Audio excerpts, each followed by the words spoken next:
If your cycling computer does not show the cycling dynamics information after pairing with rally power meters, please do the following steps for inspection.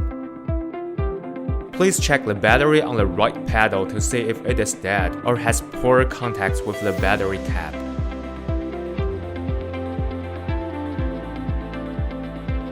Please check how your cycling computer and power meters are paired. If they are connected by Bluetooth, please switch to ANT+. If you are using H, please disable the rally sensor that's connected by Bluetooth and search for a new sensor. Connect to another rally sensor with the same name and check if it is connected by ANT+. Please check if your cycling computer is enabled the cycling dynamics. If not, please turn the function on and go to the Start Riding screen of an activity to see if the cycling dynamics is back.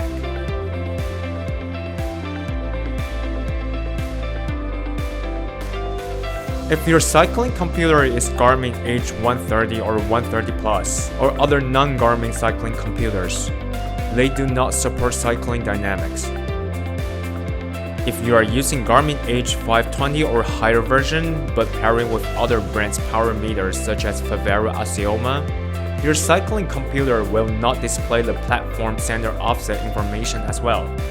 For more information, please visit Garmin Product Support Center.